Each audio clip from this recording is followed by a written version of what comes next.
বাংলাদেশ ইসলামী ছাত্র শিবিরের ৬০ সদস্যের পূর্ণাঙ্গ কেন্দ্রীয় কমিটি গঠন করা হয়েছে। কমিটিতে ২৭ জনকে বিভিন্ন বিভাগের সম্পাদকের দায়িত্ব দেওয়া হয়। কার্যকরী পরিষদের ৬০ জনের মধ্যে ৪৬ জন সদস্যদের প্রত্যক্ষ ভোটে নির্বাচিত হয়েছেন। নির্বাচিত কার্যকরী পরিষদ সদস্যদের সঙ্গে পরামর্শ করে বাকি ১৪ জনকে মনোনয়ন দিয়েছেন কেন্দ্রীয় সভাপতি জাহিদুল ইসলাম।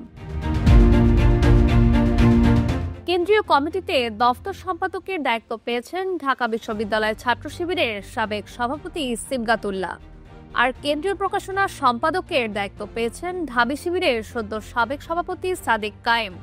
এছাড়াও কেন্দ্রীয় প্রচার সম্পাদক পদে আজিজুর রহমান আজাদ, তথ্য প্রযুক্তি সম্পাদক ইঞ্জিনিয়ার নাজমুস সোয়াদ রফি। গত ৩১ ডিসেম্বর সারা দেশে সদস্যদের প্রত্যক্ষ ভোটে ২০২৫ সেশনের জন্য কেন্দ্রীয় সভাপতি নির্বাচিত ও সেক্রেটারি জেনারেল মনোনীত হন। এরপর সারা দেশে একযোগে সদস্য শাখা, সাথী শাখা ও জেলা শাখার কমিটি গঠন করা হয়। এরপর ১৪ ও ১৫ জানুয়ারি ২ দিন ব্যাপী কার্যকরী পরিষদ সদস্য নির্বাচনের ভোট গ্রহণ অনুষ্ঠিত হয়। বাংলাদেশ ইসলামী ছাত্র শিবিরের সংবিধান অনুযায়ী সদস্যদের প্রত্যক্ষ ভোটে ৪৬ জন কার্যকরী পরিষদ সদস্য নির্বাচিত হন।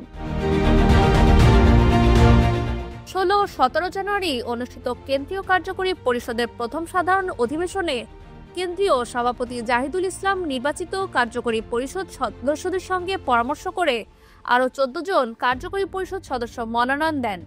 পাশাপাশি কার্যকরী পরিষদের পরামর্শক্রমে তিনি কেন্দ্রীয় সেক্রেটারিয়েট গঠন করেন। Nowshin Tasnim Rahman, Dhaka West news.